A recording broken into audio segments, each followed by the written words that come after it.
ಸ್ನೇಹಿತರೆ, ಚರಿತ್ರೆ ಮತ್ತೊಂದು ವಿಡಿಯೋಗೆ ನಿಮಗೆಲ್ಲ ಪ್ರೀತಿಯ ಸ್ವಾಗತ.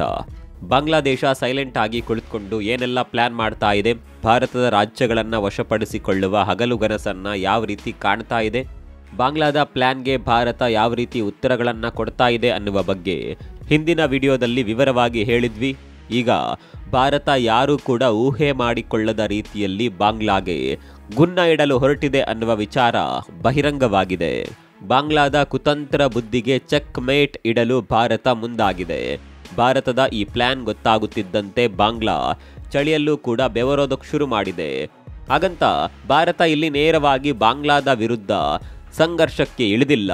ಭಾರತ ನೇರವಾಗಿ ಸಂಘರ್ಷಕ್ಕೆ ಇಳಿದು ಬಿಟ್ಟರೆ ಭೂಪಟದಲ್ಲಿ ಬಾಂಗ್ಲಾ ಅನ್ನುವ ದೇಶ ಇರೋದೇ ಡೌಟು. ಅಂಥದ್ದೊಂದು ದೊಡ್ಡ ಪ್ರಯತ್ನಕ್ಕೆ ಇನ್ನೂ ಕೂಡ ಭಾರತ ಕೈ ಹಾಕಿಲ್ಲ. ಆದರೂ ಬಾಂಗ್ಲಾ ಕೊಡ್ತಾ ಇರುವ ಧಮ್ಕಿಗಳಿಗೆ ಸಣ್ಣ ಮಟ್ಟದಲ್ಲಿ ಉತ್ತರ ಕೊಡೋದಕ್ಕೆ ಭಾರತ ಶುರು ಮಾಡಿದೆ. ಭಾರತ ಕೊಡ್ತಾ ಇರುವ ಈ ಸಣ್ಣ ಮಟ್ಟದ ಉತ್ತರಗಳಿಗೆಯೇ ಬಾಂಗ್ಲಾ ಕಂಗಾಲಾಗಿ ಹೋಗಿದೆ.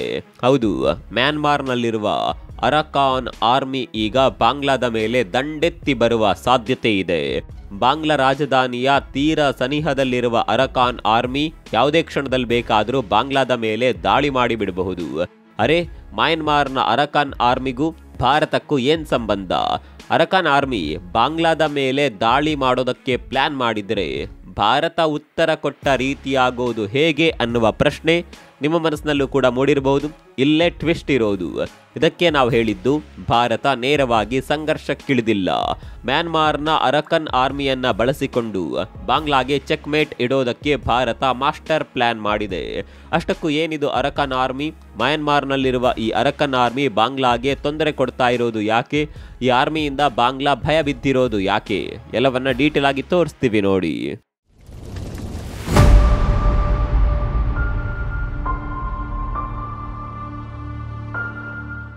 ಸ್ನೇಹಿತರೆ, ಬಾಂಗ್ಲಾದೇಶದ ಮ್ಯಾಪ್ ಅನ್ನ ಒಮ್ಮೆ ನೋಡಿ. ಬಾಂಗ್ಲಾ ಬಹುತೇಕವಾಗಿ ತನ್ನ ಗಡಿ ಹಂಚಿಕೊಂಡಿರೋದು ಭಾರತದ ಜೊತೆ. ಹೀಗಾಗಿ ಭಾರತ ಮನಸ್ಸು ಮಾಡಿದ್ರೆ ಬಾಂಗ್ಲಾ ಅನ್ನುವ ಗುಬ್ಬಚ್ಚಿ ಗಾತ್ರದ ದೇಶವನ್ನ ಸುಲಭದಲ್ಲೇ ಕೊಟ್ಟಿ ಪುಡಿ ಮಾಡಬಹುದು. ಆದರೆ ಭಾರತ ಯಾವತ್ತೂ ಕೂಡ ಹೀಗೆ ಮಾಡಿದ ದೇಶ ಅಲ್ಲ. ಭಾರತ ಎಂದಿಗೂ ಒಂದು ದೇಶಕ್ಕೆ ತೊಂದರೆ ಕೊಟ್ಟ ದೇಶವೇ ಅಲ್ಲ. ನಮಗೆ ತೊಂದರೆ ಮಾಡಿದವರ ವಿರುದ್ಧ ನಾವು ಹೋರಾಟ ಮಾಡಿದ್ದೇವೆಯೇ ವಿನಃ ನಾವಾಗಿಯೇ ಯಾವತ್ತೂ ಕಾಲ್ ಕೆರೆದು ಜಗಳಕ್ಕೆ ಹೋದವರು ನಾವಲ್ಲ. ನಮ್ಮ ವಿರುದ್ಧ ತಂಟೆಗೆ ಬಂದವರನ್ನ ಕೂಡ ಮೊದಲು ತಾಳ್ಮೆಯಿಂದ ಎದುರಿಸಿ ಪರಿಸ್ಥಿತಿ ಕೈಮೀರಿದ ನಂತರವಷ್ಟೇ ಭಾರತ ಪ್ರತಿದಾಳಿ ಮಾಡೋದು. ಇಂತಹ ಭಾರತಕ್ಕೆ ಈಗ ಬಾಂಗ್ಲಾ ಪದೇ ಪದೇ ಕೆಣಕುವ ಪ್ರಯತ್ನವನ್ನ ಮಾಡ್ತಾ ಇದೆ. ತನ್ನ ದೇಶದಲ್ಲಿರುವ ಹಿಂದೂಗಳಿಗೆ ತೊಂದರೆ ಕೊಟ್ಟ ಬಾಂಗ್ಲಾ ಈಗ ಭಾರತದ ಮೇಲೆ ಕೂಡ ಸುಖಾಸುಮ್ಮನೆ ಕದನಕ್ಕೆ ಬರ್ತಾ ಇದೆ. ಭಾರತದ ರಾಜ್ಯಗಳನ್ನೇ ವಶಪಡಿಸಿಕೊಳ್ಳುತ್ತೇವೆ ಅಂತ ಬಾಂಗ್ಲಾ ಉತ್ತರ ಕುಮಾರನ ಪೌರುಷವನ್ನ ತೋರಿಸ್ತಾ ಇದೆ. ಹೀಗೆ ಬಾಂಗ್ಲಾ ಭಾರತದ ಜೊತೆ ಆಟವಾಡುತ್ತಿರುವ ಈ ಸಂದರ್ಭದಲ್ಲಿ ಭಾರತ ಸುಮ್ಮನೆ ಕೂತಿಲ್ಲ. ಭಾರತ ಕೂಡ ಉತ್ತರ ಕೊಡೋದಕ್ಕೆ ಸಜ್ಜಾಗಿದೆ. ಅದರ ಮೊದಲ ಹೆಜ್ಜೆ ಎನ್ನುವಂತೆ ಮ್ಯಾನ್ಮಾರ್ ನೆಲದಿಂದ ಬಂಡುಕೋರರ ಗುಂಪೊಂದನ್ನ ಭಾರತ ಚೂ ಬಿಟ್ಟಿದೆ. ಸ್ನೇಹಿತರೆ, ಮ್ಯಾನ್ಮಾರ್ ಅನ್ನುವ ದೇಶದ ಬಗ್ಗೆ ನಿಮಗೆಲ್ಲ ಗೊತ್ತಿರಬಹುದು. ಅಲ್ಲಿ ರಾಜಕೀಯ ಅಸ್ಥಿರತೆ ಯಾವಾಗಲೂ ಇರುತ್ತೆ. ಅಲ್ಲಿನ ಆರ್ಮಿ ಮತ್ತು ಸರ್ಕಾರಗಳ ನಡುವೆ ಕಿತ್ತಾಟಗಳು ನಡೆಯುತ್ತಲೇ ಇರುತ್ತೆ. ಸದ್ಯ ಅಲ್ಲಿ ಆರ್ಮಿ ಆಡಳಿತ ಇರೋದು ನಿಮಗೆಲ್ಲ ಗೊತ್ತಿರಬಹುದು. ಆದರೆ ಮ್ಯಾನ್ಮಾರ್ನ ಎಲ್ಲ ಪ್ರದೇಶಗಳಲ್ಲೂ ಕೂಡ ಆರ್ಮಿಯ ಹಿಡಿತ ಇಲ್ಲ. ಬಾಂಗ್ಲಾದ ಗಡಿ ಪ್ರದೇಶದಲ್ಲಿ ಅರಕಾನ್ ಆರ್ಮಿ ಅನ್ನುವ ಸಂಘಟನೆ ತನ್ನ ಹಿಡಿತ ಸಾಧಿಸಿದೆ. ಇಲ್ಲಿನ ಕೆಲವು ಪ್ರದೇಶಗಳಲ್ಲಿ ಅರಕಾನ್ ಆರ್ಮಿ ತನ್ನ ಆಡಳಿತ ನಡೆಸ್ತಾ ಇದೆ. ಇದೇ ಅರಕಾನ್ ಆರ್ಮಿ ಭಾರತದ ಸಹಾಯ ಪಡೆದುಕೊಂಡು ಈಗ ಬಾಂಗ್ಲಾದ ಮೇಲೆ ದಾಳಿ ಮಾಡೋದಕ್ಕೆ ಸಜ್ಜಾಗಿ ಕೊಳ್ಳುತ್ತಿದೆ. ಇಲ್ಲಿ ಅರಕಾನ್ ಆರ್ಮಿ ರೋಹಿಂಗ್ಯಾ ನಿರಾಶ್ರಿತರನ್ನ ದಾಳವಾಗಿ ಬಳಸಿಕೊಳ್ಳಲಿದೆ ಅನ್ನುವ ಸುದ್ದಿ ಕೂಡ ಹೊರಬೀಳ್ತಾ ಇದೆ. ಅರಕಾನ್ ಆರ್ಮಿ ಇಂಥದೊಂದು ಪ್ಲಾನ್ ಮಾಡಿದೆ ಅನ್ನೋದು ಗೊತ್ತಾಗುತ್ತಿದ್ದಂತೆ ಬಾಂಗ್ಲಾ ಬೆಚ್ಚಿ ಬಿದ್ದಿದೆ. ಬಾಂಗ್ಲಾಗೆ ಏನ್ ಮಾಡಬೇಕು ಅನ್ನೋದೇ ತೋಚುತ್ತಿಲ್ಲ. ಭಾನುವಾರದಿಂದಲೇ ಅರಕನ್ ಆರ್ಮಿ ತನ್ನ ಆರ್ಭಟ ಶುರು ಮಾಡಿದೆ. ಬಾಂಗ್ಲಾಗೆ ನುಗ್ಗಿ ಬರ್ತಾ ಇರುವ ಅರಕನ್ ಆರ್ಮಿ ಪಡೆ ಬಾಂಗ್ಲಾಗ್ ಸೇರಿದ್ದ ಒಂದು ಪ್ರದೇಶವನ್ನ ಕೂಡ ವಶಪಡಿಸಿಕೊಂಡಿದೆ ಎನ್ನಲಾಗ್ತಾ ಇದೆ. ಮತ್ತೊಂದು ಕಡೆಯಲ್ಲಿ ಯಾವ ಭಾಗದಲ್ಲಿ ಮ್ಯಾನ್ಮಾರ್ ಹಾಗೂ ಬಾಂಗ್ಲಾ ನಡುವೆ ಗಡಿ ಇದೆಯೋ ಆ ಪ್ರದೇಶದ ಸಂಪೂರ್ಣ ಹಿಡಿತವನ್ನ ಈ ಅರಕನ್ ಆರ್ಮಿ ತನ್ನ ಕೈಯಲ್ಲಿ ಇಟ್ಕೊಂಡಿದೆ. 271 ಕಿಲೋಮೀಟರ್ ಉದ್ದದ ಗಡಿಯನ್ನ ತನ್ನ ಹಿಡಿತದಲ್ಲಿ ಇಟ್ಕೊಳ್ಳುವಲ್ಲಿ ಅರಕನ್ ಆರ್ಮಿ ಯಶಸ್ವಿಯಾಗಿದೆ. ಇದು ಬಾಂಗ್ಲಾಗೆ ಅತಿ ದೊಡ್ಡ ಎಚ್ಚರಿಕೆಯ ಕರಗಂಟೆ.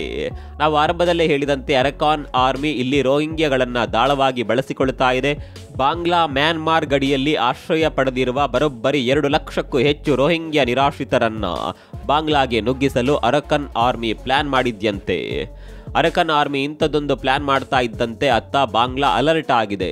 ತನ್ನ ನೌಕಾದಳ, ಕೋಸ್ಟ್ ಗಾರ್ಡ್ ಹಾಗೂ ರ್ಯಾಪಿಡ್ ಆಕ್ಷನ್ ಬೆಟಾಲಿಯನ್ ಅನ್ನ ಯುದ್ಧ ಸನ್ನದ್ಧ ಸ್ಥಿತಿಯಲ್ಲಿ ಇರಿಸಿದೆ.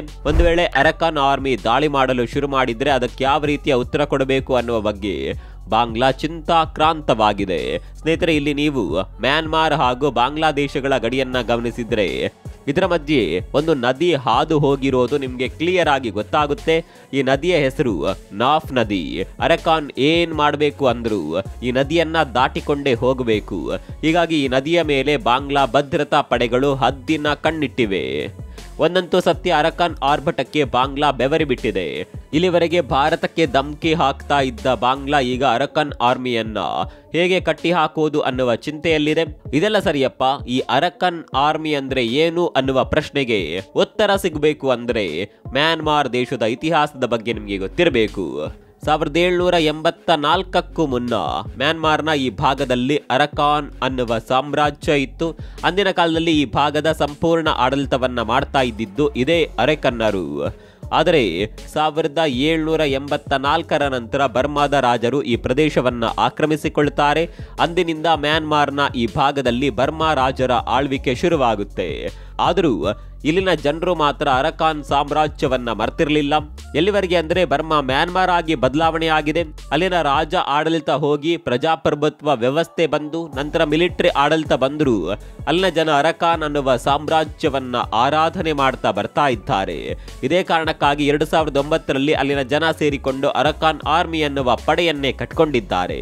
ಒಂದು ದೇಶದಲ್ಲಿ ಯಾವ ರೀತಿಯ ಮಿಲಿಟರಿ ವ್ಯವಸ್ಥೆ ಇರುತ್ತೋ ಅಂಥದ್ದೇ ಮಿಲಿಟರಿ ವ್ಯವಸ್ಥೆಯನ್ನ ಈ ಅರಕಾನ್ ಪಡೆ ಕಟ್ಟಿಕೊಳ್ಳುತ್ತೆ. ನಂತರ ಯಾವ ಪ್ರದೇಶದಲ್ಲಿ ಒಂದು ಕಾಲದಲ್ಲಿ ಅರಕಾನ್ ಸಾಮ್ರಾಜ್ಯ ಆಡಳಿತ ನಡೆಸ್ತಾ ಇತ್ತು ಆ ಪ್ರದೇಶವನ್ನ ಅರಕಾನ್ ಆರ್ಮಿ ತನ್ನ ಹಿಡಿತಕ್ಕೆ ತೆಗೆದುಕೊಳ್ಳುತ್ತೆ. ಅರಕಾನ್ ಆರ್ಮಿಯಲ್ಲಿರುವ ಸೈನಿಕರ ಪೈಕಿ 60% ಬುದ್ಧರಿದ್ದರೆ 35% ರೋಹಿಂಗ್ಯಾ ಮುಸ್ಲಿಮರಿದ್ದಾರೆ. ಈ ಪಡೆಯಲ್ಲಿ 30,000ಕ್ಕೂ ಹೆಚ್ಚು ಸೈನಿಕರಿದ್ದಾರೆ. ಇದು ಅರಕಾನ್ ಆರ್ಮಿಯ ಇತಿಹಾಸ. ಇನ್ನು ಅರಕಾನ್ ಆರ್ಮಿ ಹಾಗೂ ಭಾರತದ ನಡುವಿನ ಸಂಬಂಧದ ಬಗ್ಗೆ ಹೇಳೋದಾದ್ರೆ ಭಾರತ ಈ ಅರಕಾನ್ ಆರ್ಮಿಯ ಜೊತೆ ಉತ್ತಮ ಸಂಬಂಧವನ್ನೇನು ಹೊಂದಿಲ್ಲ. 90ರ ದಶಕದಲ್ಲಿ ಇದೇ ಅರಕಾನ್ ಆರ್ಮಿ ಭಾರತದ ಬೆನ್ನಿಗೆ ಚೂರಿ ಹಾಕಿತ್ತು. ಭಾರತವನ್ನ ನಂಬಿಸಿ ಮೋಸ ಮಾಡಿದ ಘಟನೆ ಕೂಡ ಇದೆ. ಆದರೆ ಅಂದಿನ ಅರಕಾನ್ ಆರ್ಮಿಗೂ ಇಂದಿನ ಅರಕಾನ್ ಆರ್ಮಿಗೂ ವ್ಯತ್ಯಾಸ ಇದೆ. ಭಾರತಕ್ಕೆ ಮೋಸ ಮಾಡಿದ ಅಂದಿನ ಅರಕಾನ್ ಆರ್ಮಿ ಮುಂದೆ ಚೀನಾದ ಜೊತೆ ಕ್ಲೋಸ್ ಆಗುತ್ತೆ. ಆದರೆ ಇತ್ತೀಚೆಗೆ ಚೀನಾದ ಜೊತೆ ತನ್ನ ಸಂಬಂಧವನ್ನ ಕಳೆದುಕೊಂಡಿರುವ ಈ ಆರ್ಮಿ ಭಾರತಕ್ಕೆ ಹತ್ತಿರವಾಗುವ ಪ್ರಯತ್ನ ಮಾಡಿತ್ತು. ಭಾರತ ಕೂಡ ಮ್ಯಾನ್ಮಾರ್ನ ಹಲವು ಸ್ವತಂತ್ರ್ಯ ಗುಂಪುಗಳನ್ನ ಕರೆದು ಮಾತುಕತೆಯನ್ನ ನಡೆಸಿತ್ತು. ಇದೇ ಮಾತುಕತೆಯ ಬಳಿಕವೇ ಅರಕಾನ್ ಆರ್ಮಿ ಬಾಂಗ್ಲಾದ ಮೇಲೆ ಅಟ್ಯಾಕ್ ಮಾಡಲು ಪ್ಲಾನ್ ಮಾಡಿದೆ ಅನ್ನೋದು ಈಗ ಚರ್ಚೆ ಆಗ್ತಾ ಇರುವ ವಿಚಾರ. ಹೀಗಾಗಿ ಅರಕಾನ್ ಆರ್ಮಿಯ ಈ ಪ್ಲಾನ್ ಹಿಂದೆ ಭಾರತದ ಸಹಾಯ ಇದೆ ಅಂತ ಬಾಂಗ್ಲಾ ಬೊಬ್ಬೆ ಹಾಕ್ತಾ ಇದೆ. ಈ ವಿಚಾರವಾಗಿ ಭಾರತ ಇಲ್ಲಿವರೆಗೆ ಯಾವುದೇ ಹೇಳಿಕೆಯನ್ನ ನೀಡಿಲ್ಲ, ಮುಂದೆ ನೀಡೋದು ಕೂಡ ಇಲ್ಲ ಬಿಡಿ. ಅದೇನೇ ಇರಲಿ, ಭಾರತ ಬಾಂಗ್ಲಾಗೆ ಈಗ ಚೆಕ್ ಮೇಟ್ ಇಡೋದಕ್ಕೆ ಮುಂದಾಗಿದೆ. ನಮ್ಮನ್ನ ಎದುರಿಸುವ ಮುನ್ನ ಇಂತಹ ಸಣ್ಣ ಪುಟ್ಟ ಪಡೆಗಳನ್ನ ಮೊದಲು ಎದುರಿಸಿ ಅನ್ನುವ ಸೂಚನೆಯನ್ನ ಕೊಟ್ಟಿದೆ ಅನ್ಸುತ್ತೆ. ನಿಮ್ಮ ಪ್ರಕಾರ ಅರಕಾನ್ ಆರ್ಮಿಯ ಹಿಂದೆ ಭಾರತದ ಸಹಾಯ ಇರಬಹುದಾ? ಕಾಮೆಂಟ್ ಮಾಡಿ.